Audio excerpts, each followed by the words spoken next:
从京城出来也有大半个月了，皇后舟车劳顿，跋山涉水，可是累着了。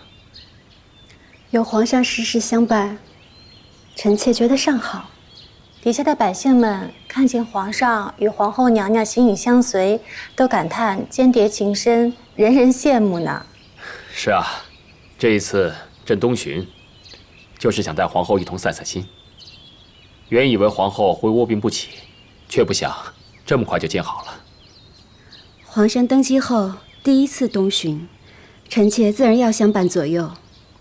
前那日，皇上与臣妾登泰山，拜祭碧霞元君祠后，臣妾一直梦见碧霞元君在睡梦中召唤臣妾。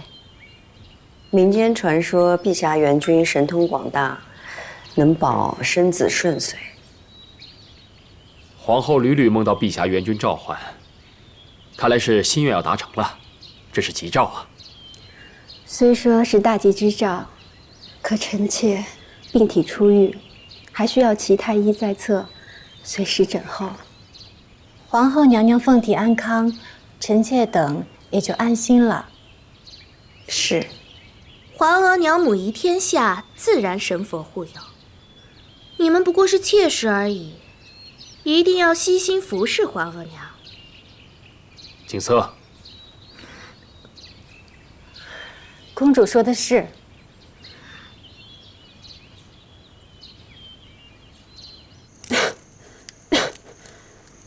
娘娘看着气色还好，但夜夜难眠，人都虚耗透了。幸得你每日为本宫梳妆，2个时辰的功夫花下去，才遮得住本宫冰冷憔悴。娘娘，这是齐太医开的提神益气之药，您快趁热喝了吧。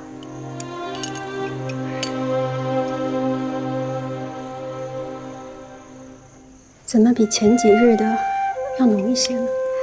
齐太医加了2倍的药量，说是您这几日舟车劳顿，若是剂量不重，只怕撑不住您的身子。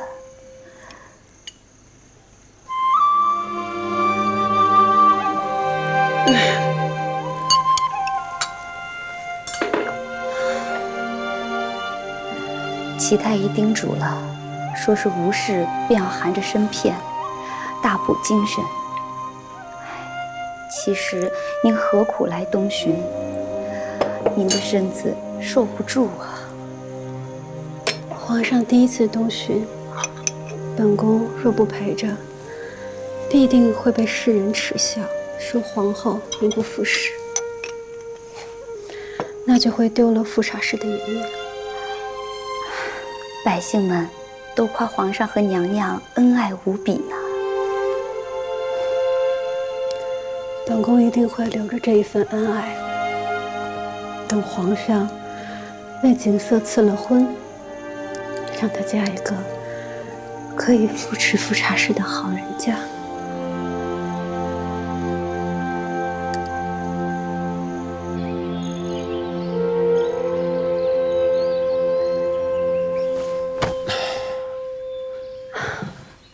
皇上似有不悦之事。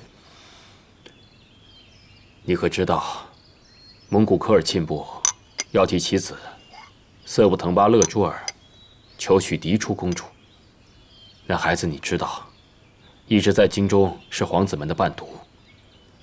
后来2年前又封为辅国公，也算是知根知底的。魏出嫁的嫡出公主，除了皇额娘的幼女彭提长公主，便只有皇上和臣妾的景色了。难不成科尔沁部是要求娶景色？这科尔沁部啊，只说要求娶嫡出公主，也未说明是哪位公主，所以才要斟酌。这若是嫁在京中还好些。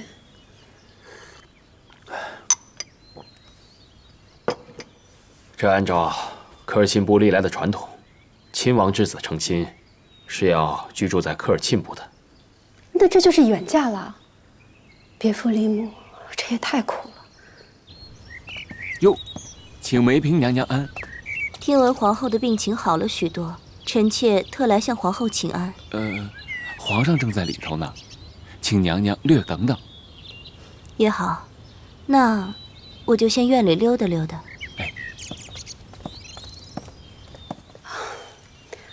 恒提妹妹正值芳龄，最宜出嫁。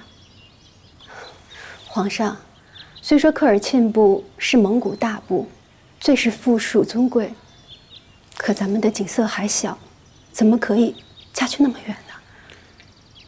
真与你想的一样，但朝中大臣极力反对朕将恒提公主远嫁，理由是恒绰公主已经嫁到准噶尔，若是恒提公主再远嫁，只怕皇额娘会老怀伤心呐。臣妾才来了永聪，立刻要景色远嫁，这不是要了臣妾的命去？皇后莫急，扶皇后坐下。是，娘娘。皇后啊，你别这么说，朕明白你的心思，朕也不舍将景色远嫁呀。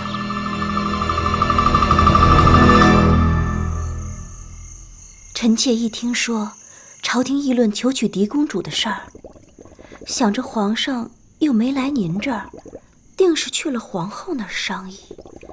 臣妾借口请安，果然听见皇后一心护着自己的女儿，想把您的恒提长公主远嫁到蒙古去。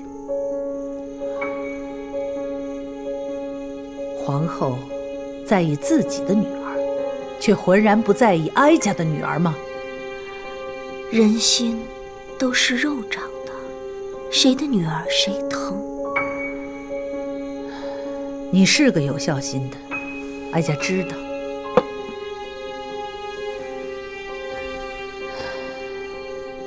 之前，哀家让你做什么，你才做什么。这次，你倒是上赶着自己做事。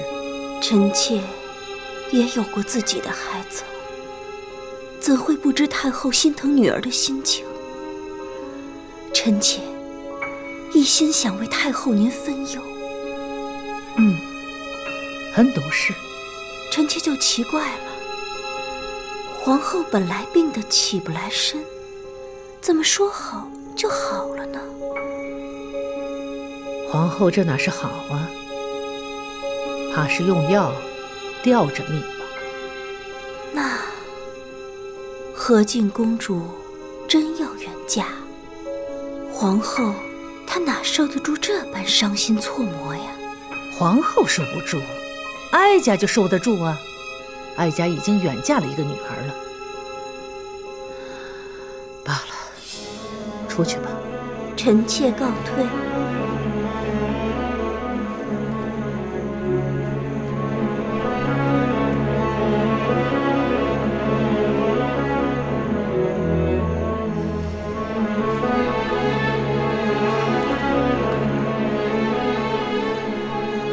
梅嫔虽说身子不大好，但论有用，可比庆常在和淑嫔强多了。淑嫔一心都在皇帝身上，不大会为哀家的事开口。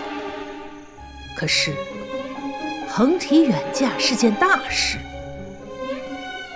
不管皇帝怎么想，你一定要跟讷亲他们说，大臣们一定要反对，反对到底。是。和敬公主性子颇傲，远嫁蒙古磨砺性情，挺好。她不是老是自诩为嫡出公主吗？那就该让她尽尽嫡公主的职责。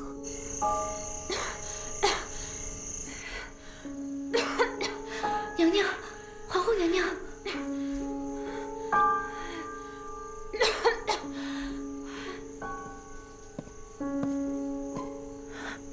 卓，问嘉妃娘娘安。妹妹怎么来了？快别客气，坐。李欣，是。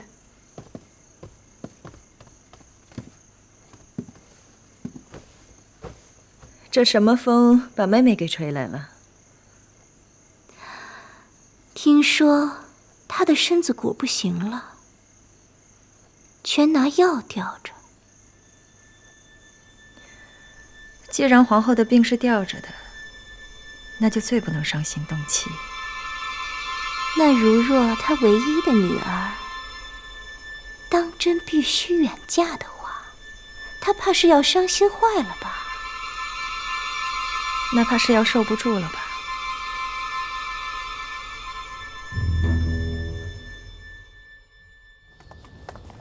臣妾给皇上请安。起来吧。你在等朕啊？听说皇上心情不快，臣妾想说陪皇上走走，散散心。不必了。是不是为了公主远嫁之事，你也有话要说啊？皇上真的生气了。大臣们反对横提远嫁，跟朕聒噪了2个时辰。接着梅嫔也跑来凑热闹。你呢？你想说些什么？远嫁公主是前朝政事，臣妾无话可说。那你是要朕去见皇额娘吗？皇上若是想见，自然会去见；皇上若是暂时不想见，自然有皇上的理由。只是皇上如果没有心情散心，臣妾就先告退。那你来干什么？臣妾只是希望皇上不那么累，不那么烦忧。好，朕知道了，你回去吧。臣妾告退。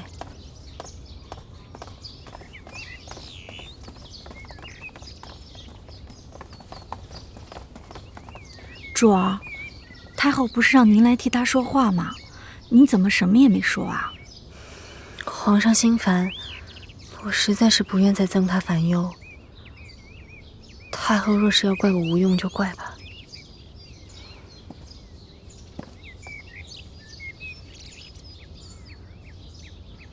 让你去劝皇帝，你是怎么劝的？太后息怒，皇上心烦，臣妾真的不想让他更烦忧了。臣妾理解太后心疼女儿，可皇上身为人父，他也真的舍不得和静公主这个和皇后唯一的女儿啊。你倒是体贴皇帝呀，怎么不体贴体贴哀家？一定要让哀家接连远嫁2位女儿，你才高兴吗？臣妾不敢。臣妾心疼太后，但也真的舍不得皇上，实在不知该如何开口劝说，最后还是什么都说不出来了。哼！你忘了哀家是怎么成全你的思慕之情，让你成了皇帝的嫔妃？啊！若不是哀家，能有你今日？太后打得对，是臣妾无用，臣妾不能向您报恩。可是太后，您既知道臣妾一片痴情，就知道臣妾是真的做不到。长久以来，你就不肯为哀家的事向皇帝进言。哀家体谅你是一片真心，也不多做要求。这一次不一样，这次是为了横提。你知道哀家是不能再跟自己的骨肉分离了。臣妾明白您的焦急难过，是臣妾无用，请太后息怒。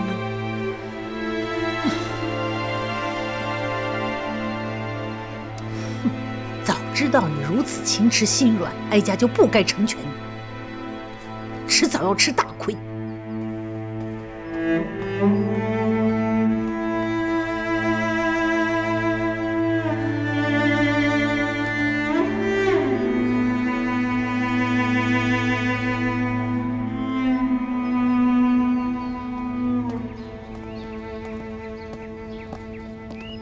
臣妾给皇上请安。你怎么来了？臣妾来给皇后娘娘请安的。皇后没心情，你不必请安了。陪朕走走吧。是。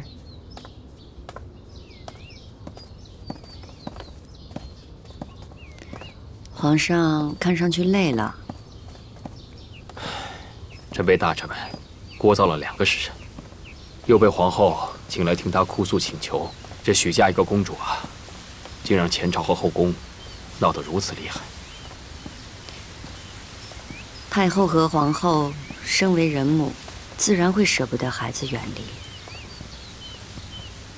一个是女儿，一个是妹妹，朕都舍不得。若非要一个嫁到蒙古去，朕很为难。若是横提不嫁，非要景色去，那皇后必定伤心欲绝，这身子怎么好得了啊？皇后娘娘有齐太医看顾着，皇上也不必太担心。许嫁之事，过些时日，太后和皇后都会想明白的。皇上到时候就会有个决断了。夜里还召皇后你过来，是有件东西要给你。儿臣身子欠安，未能成婚定省，已是礼数不周，哪还敢受皇额娘的东西？哎，你是哀家亲自挑选的儿媳，何必这么客气啊？这是哀家封贵妃的时候，先帝赏赐的珍珠领约。瞧瞧，这几颗珍珠颗颗圆润。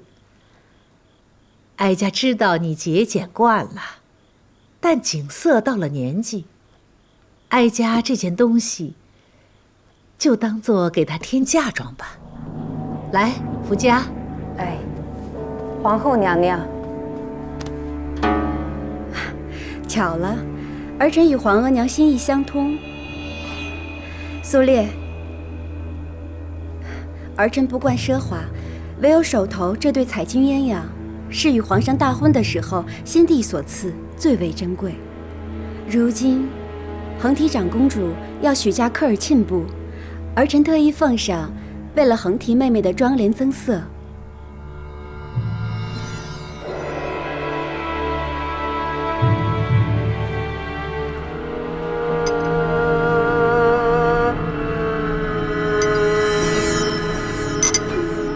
茶水凉了，福家，换杯热的。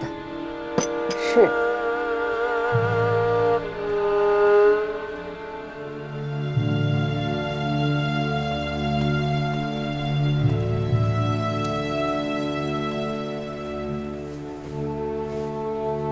景色是你和皇帝所生，比起那些庶妹，这位嫡公主不知道要高贵多少。景色自己不也总以嫡出自诩，且早早就被封了固伦和敬公主，瞧不起那些庶出的弟妹，自然是她驾驭科尔沁部最合适。景色年幼，说话不知轻重，哪里可以许了人家呢？儿臣把她留在身边，好好教导几年，等出落得有模样了，再嫁也不迟。你等得了，蒙古等不了。自古慈母多娇儿，景色出嫁成了人媳，自然就懂得规矩了，比你这个亲额娘教导要有用多了。再说了，这次求娶公主的科尔沁部是蒙古诸部之首，地位尊崇。这部县城有恒提妹妹吗？唯有景色出嫁才堪匹配。论长幼，恒提年长，又是景色的姑姑，自然是长辈先嫁，再考虑晚辈的婚事。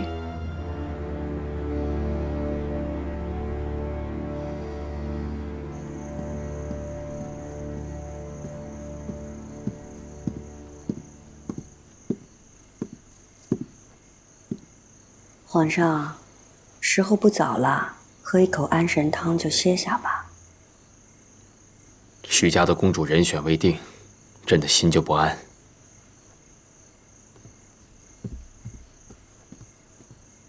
皇上，太后召皇后娘娘过去，听说二位主子有点杠上了。福家姑姑派人来请您过去转缓些。杠上了，朕去瞧瞧。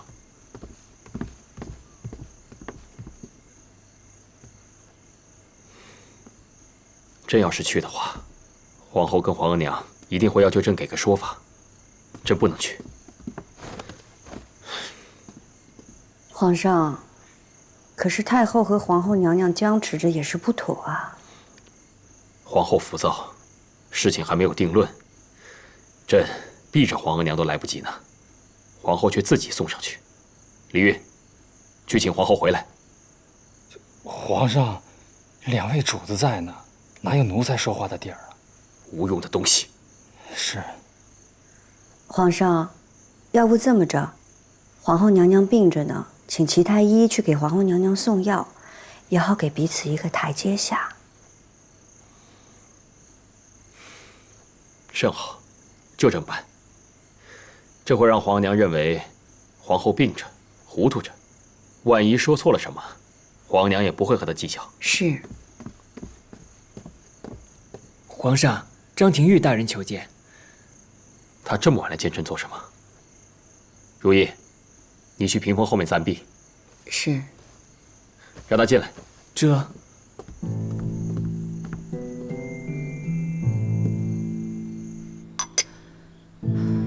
哀家已经远嫁了一个女儿，还要再远嫁一个。皇后，你是哀家的儿媳，你忍心看着你婆母伤心？儿臣不敢。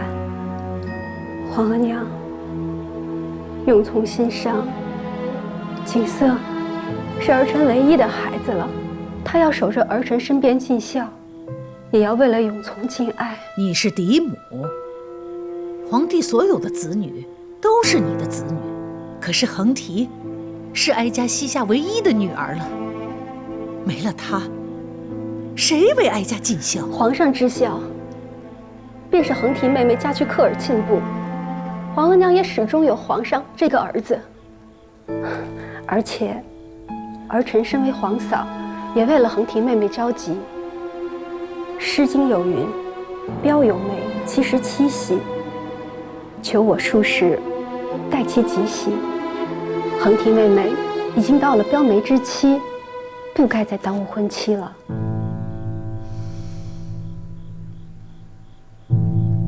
你这皇嫂真是不易呀！当年那么多波折，差点儿就是贤贵妃成了嫡府近，成了皇后。若真如此，今日自称一句皇嫂的，该是贤贵妃。若是贤贵妃成了恒提的皇嫂，不知道会不会多体谅哀家呀？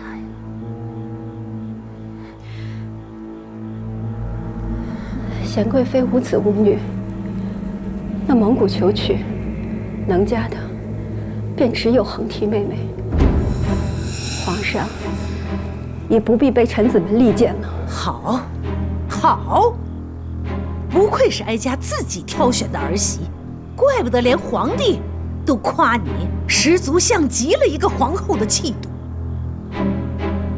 儿臣多谢皇额娘的夸奖。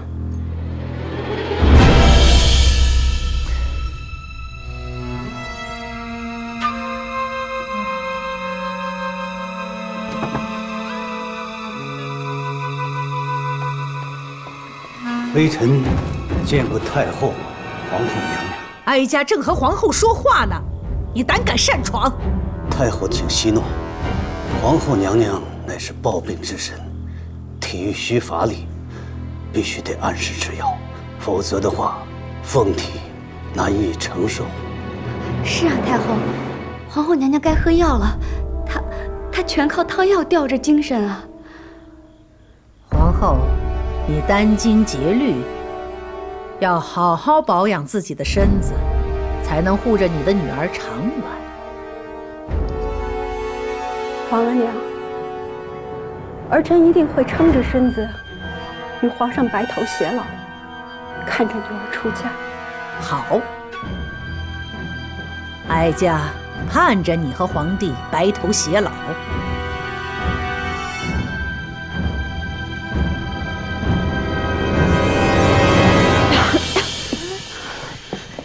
娘娘，娘娘，你要撑住啊！本宫当然要撑着，本宫一定要等到皇上下旨让恒提出嫁为止。您刚刚顶撞太后的样子，奴婢看了实在害怕。为了景色，本宫就算是豁出一切，也要把她留在身边。臣想来想去，横提长公主嫁到科尔沁部，还是实在不妥。横提是嫡公主，有何不妥啊？皇上细想啊，端淑长公主嫁到了骁勇善战的准噶尔部，那么横提长公主若再嫁到尊贵富庶的科尔沁部，那么蒙古宗亲中的2大部落，那不就都成了太后的女婿了？那么太后在前朝后宫的力量，那不就更增添注意吗？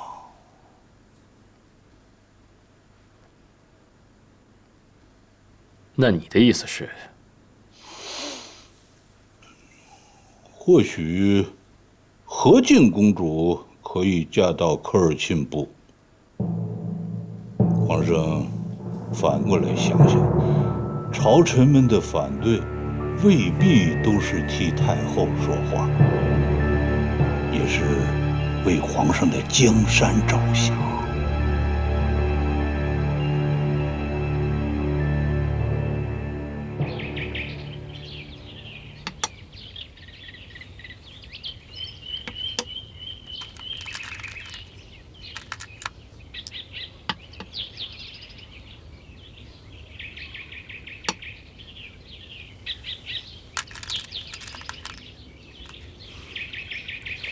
罢了，这认输，不下了。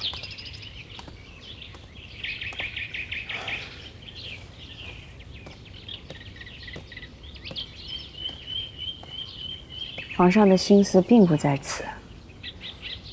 朕想到前朝的事情，心就烦。讷亲带着朝臣们，极力主张嫁景色，不嫁横提。张廷玉算是和皇额娘较疏远的重臣，他为朕思虑，也说要嫁景色，也不知他是否真心实意。应该是。张大人的话，臣妾昨日也听见了。如若横提真的嫁往科尔沁部，尊长的的确是太后的权势。这为父为子，为夫为兄，又为九五之尊，许多的决断，确实让朕为难。皇上对太后是内疚和忌惮，对和敬公主有着父女的血浓之情。但是皇上更是天下的君王，皇上有着多重的身份，必有多重思虑，那就要看什么在皇上心里是最重要的了。朕是皇帝，是大清的君主，朕的心里面不能只有亲人，而无朝局。皇上既然在意科尔沁部，想和他们密不可分，那就只有将自己最信任的人嫁过去，才是最好最稳妥的。朕当然知道，让景色嫁过去最为合适。可皇后才失了永从，朕怎么忍心让她再承受生离之苦呢？臣妾知道皇上的忧虑，但是国有重用，公主先是帝王家臣，才是父母之女。这件事情，容朕再想想。皇上，傅恒大人在御书房外求见。他定是为了此事来求见，他呀，肯定会为皇后母女说话。既然傅恒大人求见，皇上不妨听一听。讷亲他们进宫劝阻横提远嫁蒙古，皇帝不知道听进去没有？太后别急，您得沉住气。皇帝都几日没来请安了，有心避着哀家呢。有些话哀家说不得，但须得有人去说。太后是指淑嫔和梅嫔？养兵千日，用兵一时。讷亲他们在前朝里进言，这后宫的枕边风也要吹起来。可惜呀，淑嫔她情痴根本用不上，梅嫔倒是有心，就是笨嘴拙舌，也说不到点子上。皇上近来一直心焦，眼下恐怕只有娴贵妃才能在皇上跟前说进去话。要不要奴婢把娴贵妃找来？咱们主动去找她。但是哀家还不想给她这个脸面。是。不过太后，德钦大人在朝中可是一直力劝皇上不要许嫁横提长公主的，可私下里也劝过您。其实，横提长公主嫁到科尔沁部也不是坏事，毕竟科尔沁部是蒙古诸部之首。长公主若嫁过去，与太后您在宫中朝中的地位也是有好处的。这些，哀家怎能不知？可所有的好处堆到一块儿，都不及孩子在身边要紧。当年横绰远嫁，哀家就是为了朝廷，不得不先尽了贵妃的职责，尽量不去想哀家还是个额娘。可如今，哀家正日活在对横绰的思念之中，身边唯一的横提还有可能再要被远嫁，哀家顾不得那些好处职责了。此时的哀家，先是个额娘，再是太后。娴贵妃来给太后请安。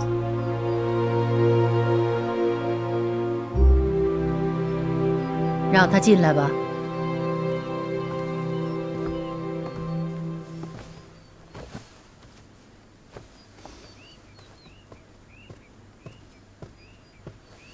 臣妾给太后请安。起来吧，坐。谢太后。这个时候来做什么呀？臣妾是晚辈，是来替太后解忧。前朝大臣们都劝不动皇帝，难不成你想去劝劝他？朝臣们怕是没劝在点子上，倒是张廷玉张大人来面见皇上，说了许嫁和敬公主的好处。皇帝听进去了？臣妾不知。不过臣妾恳请太后知会朝臣们，力陈横提长公主下嫁的益处，极力劝谏长公主远嫁。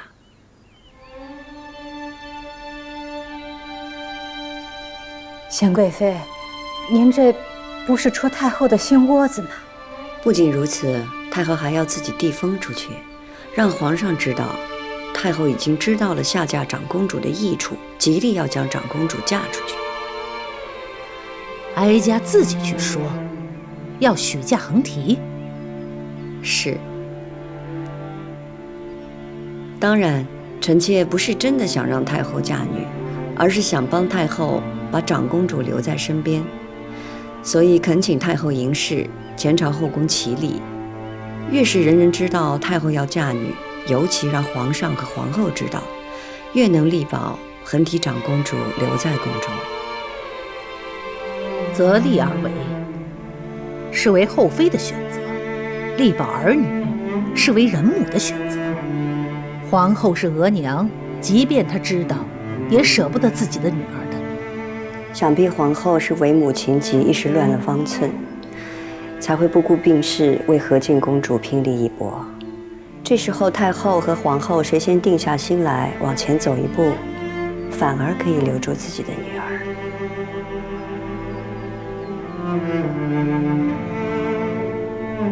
好处多了，才会让人心动。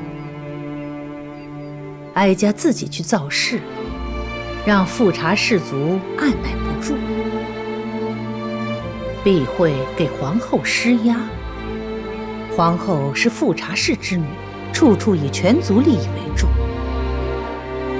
如今被自己的至亲逼迫，怕她也无可奈何。哀家小瞧你了，果然是个聪明人。谢太后夸奖。皇上为此事烦心已久，臣妾只想祝皇上了了这桩心事，心事一了，朝局也安稳。臣妾也可以略略报答当年太后的庇护之恩。仅是如此？仅是如此。怕你还恨着皇后吧？臣妾不敢。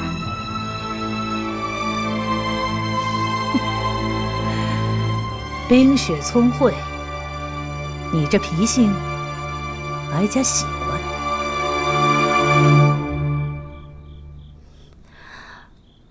皇上还在为蒙古求娶之事烦心吗？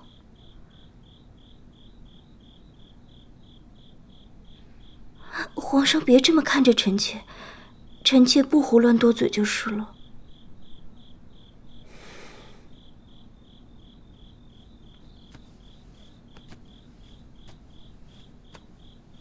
说来，臣妾也是和敬公主的庶母，当然是希望公主留在身边的好啊。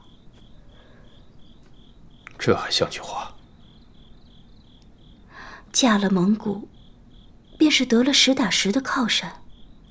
皇上满心孝顺，自然是希望科尔沁部这般威武的好女婿是给太后得了的。实打实的靠山，这个道理你明白，难道朕不明白吗？皇上当然是最明理的，谁的女婿总帮衬着谁嘛。行了，你别说了，朕意已决，下去吧。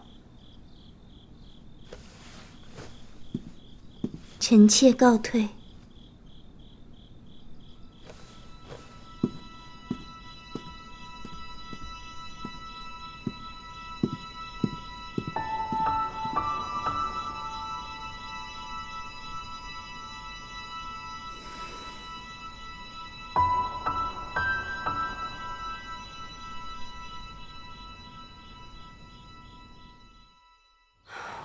皇上要本宫和纯贵妃去劝和敬公主啊。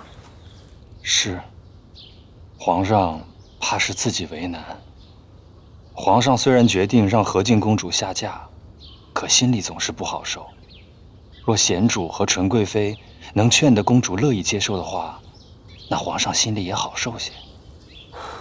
本宫明白，也是该替皇上分忧。可公主的性子，怕是不好劝。和敬公主是皇后所出的嫡公主，性子倨傲，一向是不好说话的。有劳贤主和纯贵妃了，纯贵妃已经知道了，正在赶来，要与您商议呢。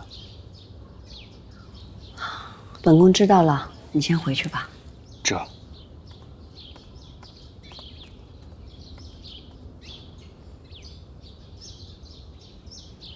主儿，看来您跟纯贵妃有钉子要碰了。也许吧。劝和敬公主这事儿啊，不能越过皇后。午后等皇后服了药，精神些，咱们先去面见皇后。眼下不是应该先去劝说和敬公主吗？皇上并没有让您先去见皇后娘娘啊。皇后娘娘是和敬公主的额娘，这事儿也瞒不了她。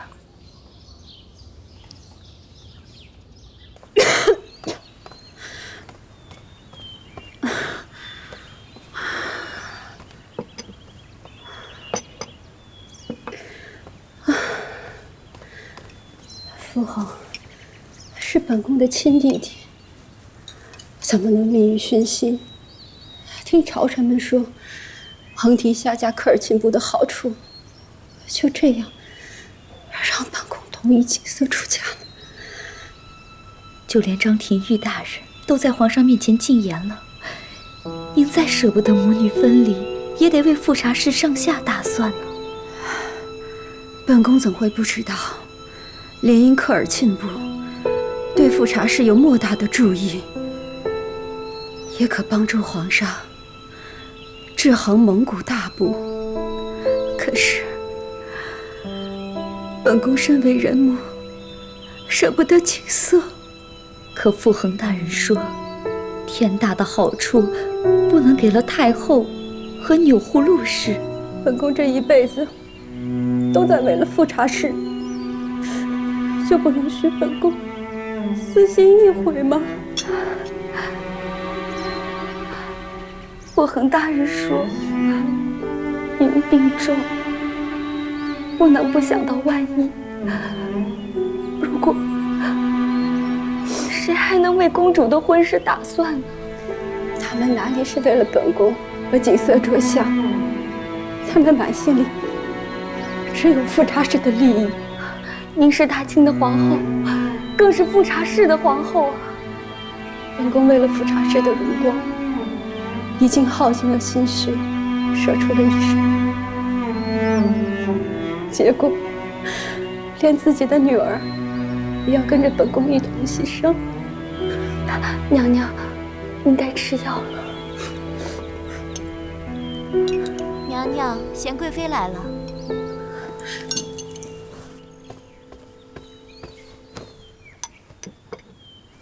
今儿倒是热闹，嘉妃刚走，你就来了，人人都往本宫跟前凑。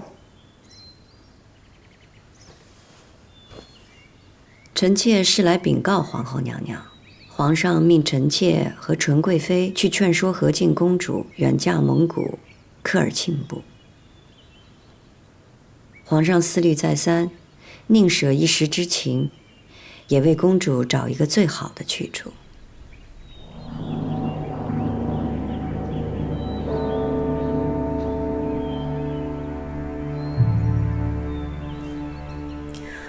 本宫身为皇后，皇上有什么事儿，自然会亲自来跟本宫商议，无需你来告知。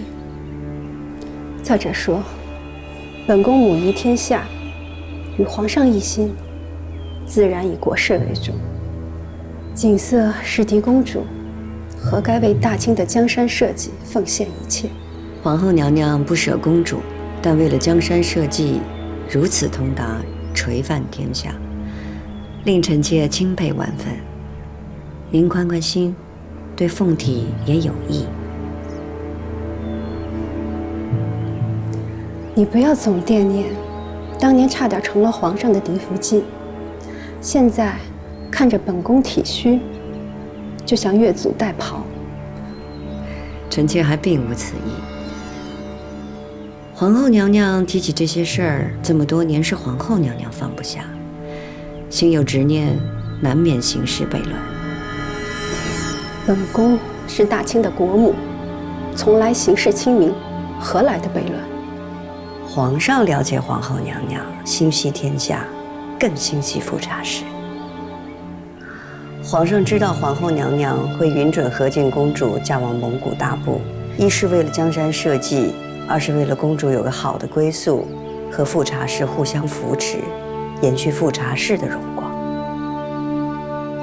出身大族的女子，哪一个不是为了家族的荣光费尽心思？当年你的姑母景元宫不也如此？她费尽心思把你塞给三阿哥和皇上，又为哪一般啊？你啊，不过是想费心，也族中无人罢了。臣妾族中是无人，臣妾更无儿无女，不似娘娘般福泽深厚。臣妾能从冷宫活着出来，也实属不易，只想过简单随心的生活，不想似娘娘般被族中亲人逼迫做着违心之事，含泪带笑，更不会和儿女生离死别。你少在这里扮伶牙俐齿，劝得服景色，才算你对得住皇上的吩咐。皇后娘娘，请保重凤体，来日还要送和敬公主出嫁，臣妾先告退了。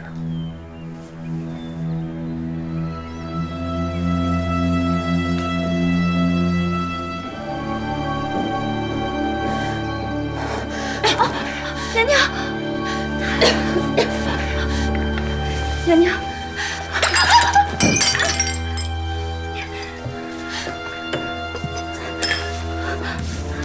你没烫着吧？你消消气，千万保住身体啊！公主，贤贵妃娘娘和纯贵妃娘娘来了。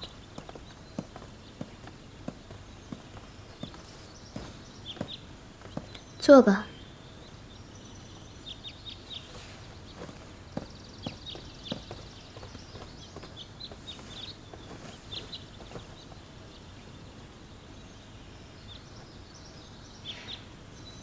公主在看女则啊，想必是崇敬长孙皇后的言行。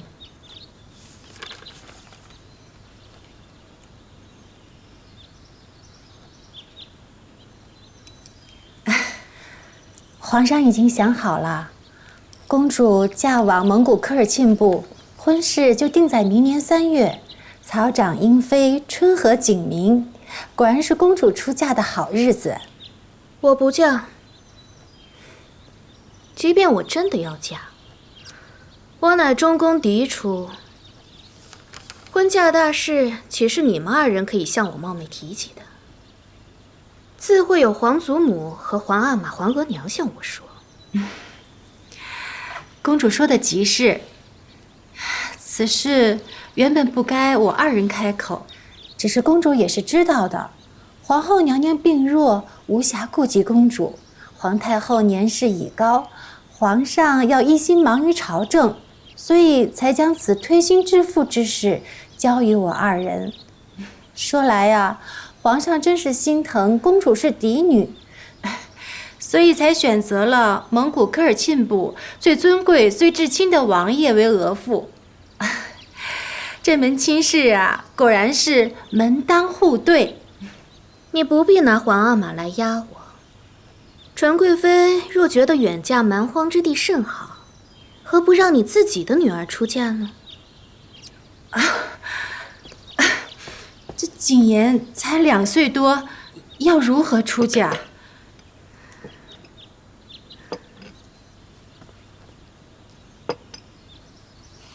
公主，蒙古铁骑向来是我大清安定四方的后援劲旅，满蒙联姻也是先祖就留下来的规矩。那又如何？我不喜欢，自然不嫁。公主想天下之养，就该为天下倾尽心力。更何况这次只是让公主遵循满蒙联姻的旧俗。父母在，不远游。皇额娘抱病，永从夭折。我身为长女，理应承欢膝下，洒扫侍奉，以全孝道。公主的这门婚事要尽的就是皇后娘娘的孝道。怎么可能是皇额娘？她怎么舍得我这唯一的女儿？7、8个早伤，皇后娘娘唯一能依靠的就是公主您一个人。若要中宫之位稳若泰山，就需有强劲的依靠。公主嫁往科尔沁部，便是最好的打算。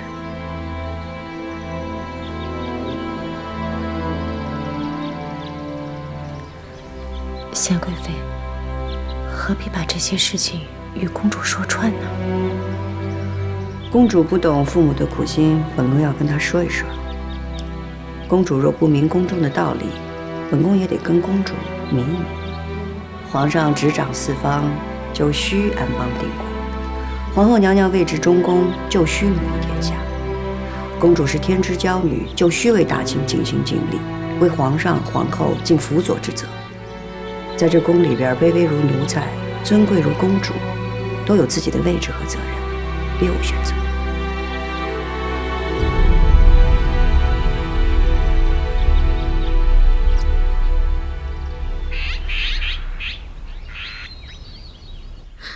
皇额娘，锦瑟，你皇阿玛既然让2位贵妃去劝你，就说明她决心已定。只差一道圣旨颁布天下。皇上的脾气，皇额娘是最知道的。江山为重，他决定了的事儿，就再难转换。哪怕是皇额娘事先备了万一的侥幸，如今也是不能了。可是皇阿玛还有恒提长公主这个妹妹。恒提长公主是儿臣的姑姑，还比儿臣大了几岁。为什么皇阿玛偏要选儿臣呢？你皇阿玛原本也想让恒提长公主嫁出去，可若真那样做，无疑是加强了太后与蒙古各部的联系。皇额娘的意思是，就因为太后的端淑长公主嫁去了蒙古，所以恒提长公主不能再嫁。是，科尔沁部是我大清最重要的姻亲，是大清安定的后盾。要嫁，只能嫁最亲的人。而你，若是嫁去蒙古联姻，便是对皇额娘和富察氏一族最大的扶持。所以，真的是儿臣了吗？这是最好的机会，这样的机会不能给了太后的女儿，必须要抓在我们的手上。可是皇额娘，您真的舍得女儿吗？皇额娘从一出生便知道，自己这个人，这一条命，都是属于富察氏的。像你，一出生便是公主，你的一切是属于大清的。作为大清的公主，这是你的职责，也是你最好的归宿。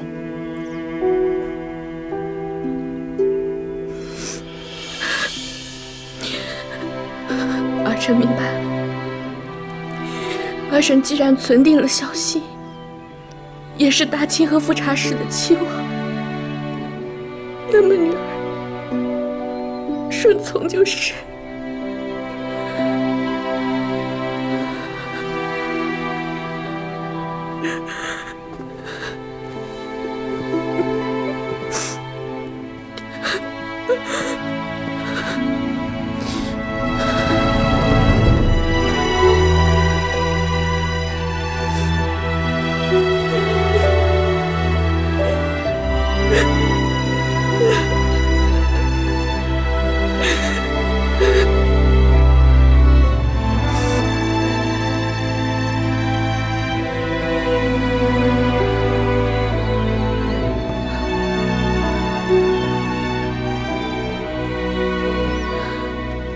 公主，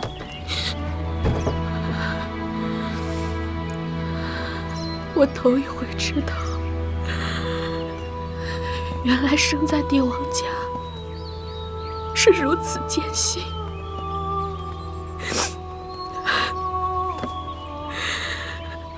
还不如做一个乡野村夫的女儿，还没了这么多拘束。本宫无能，不能保住皇子。以后，富察氏的基业和昌盛，一般是要靠景色了。娘娘一番苦心，还是不要多思劳神了，赶紧歇一歇吧。娘娘，娘娘，莲心，快起来扶娘娘！娘娘，娘娘，娘娘，快去请太医啊！哎，娘娘，走，快扶娘娘到榻上。景色出生时，皇后生的大公主就已经夭折，哲妃难产，与二公主一块离世，所以很久以来，朕只有景色这一个女儿。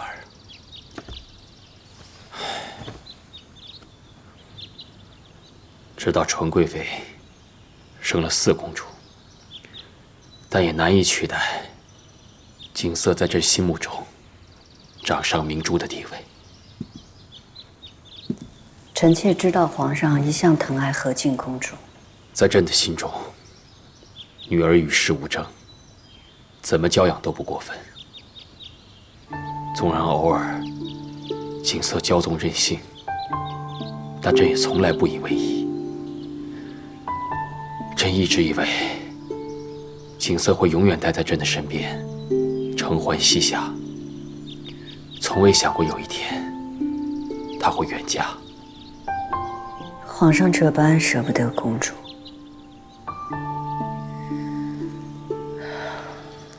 要不然皇上在京城设立公主府，让公主和额驸成婚之后多回来省亲，这也算是个缓和。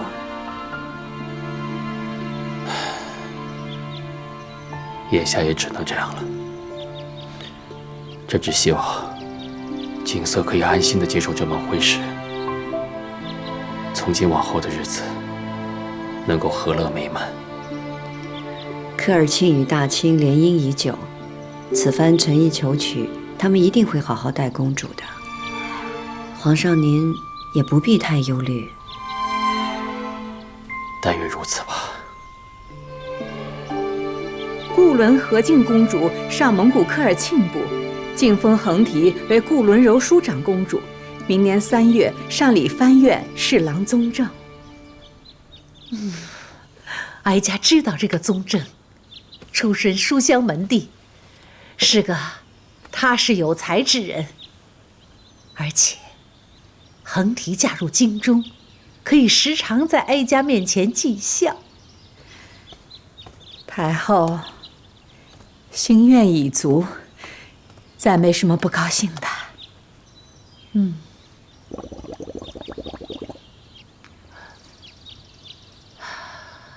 是啊，梅嫔争气，没少在皇帝面前吹风。娴贵妃很尽心。若不是娴贵妃想到反其道而行之，皇帝没准还听不进去呢。也是皇后病重，总要为女儿想个好去处。这个好，在富察氏族人面前，必定心动。皇后娘娘的病，皇上心里有数吗？皇帝当然是知道的，这不，吩咐了提前回銮。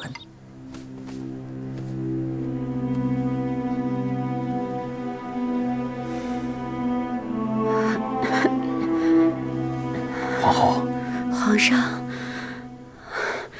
你怎么在这儿？躺着，躺着。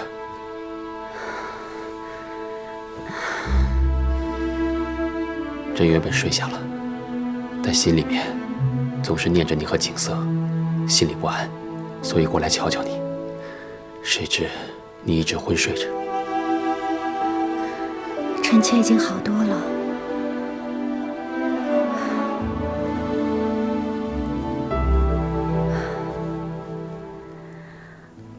皇上，臣妾想再次去陛下元君祠拜求，希望赐臣妾一个嫡子。皇后，你身子不适，不宜劳动。过些日子，朕打算回銮，咱们也该回京，为景色的婚事准备了。臣妾没事儿。你好好歇着，朕去前厅坐坐，再回来看你。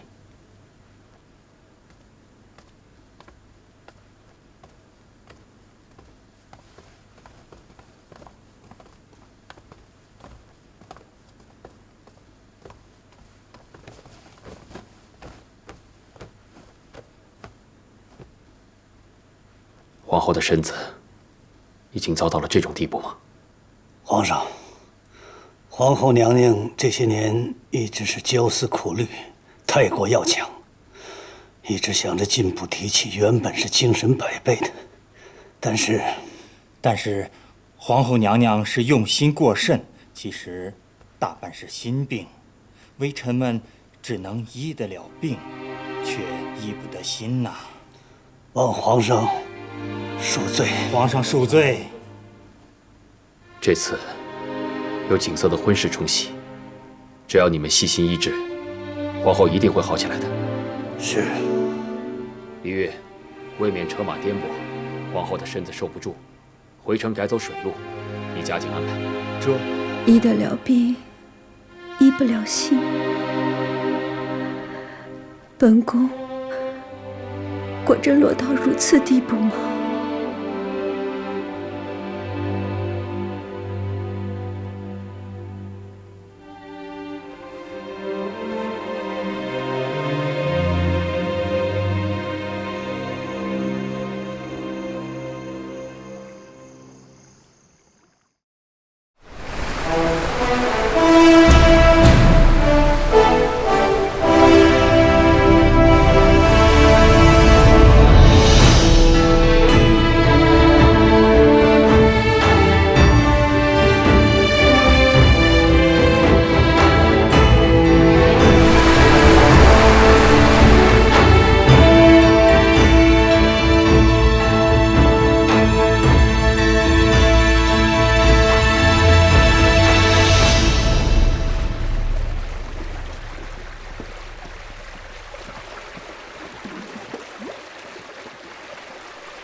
今夜见皇后的气色好了许多，朕很是欣慰。时气和暖，臣妾也觉得没那么虚弱了。皇额娘心疼你，用完晚膳之后就去为你诵经祈福了。皇额娘用心，臣妾感愧。皇后病体虚弱，早些回到清阙坊歇息吧。李煜，送皇后回去。这，皇上，没几步路，有苏莲和莲心陪臣妾回去就行。李煜还是伺候皇上要紧。好，你回去时小心足下滑着。臣妾多谢皇上关心。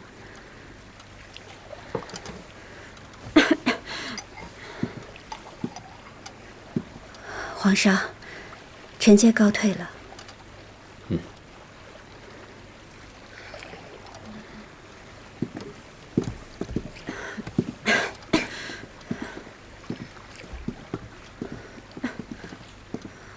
李煜啊，山东巡抚新进了一个四州班子，可以让贤贵妃过来赏月了。晚膳前，奴才去通传过，这时候贤贵妃该过来了。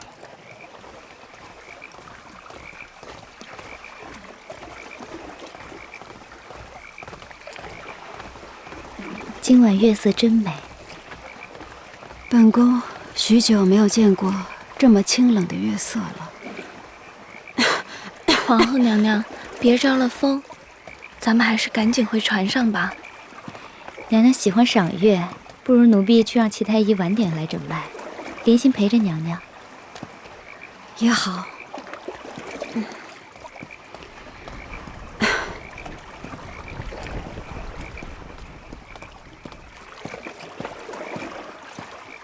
给皇后娘娘请安。贤贵妃，这是要去哪儿啊？皇上有旨，让臣妾去赏月。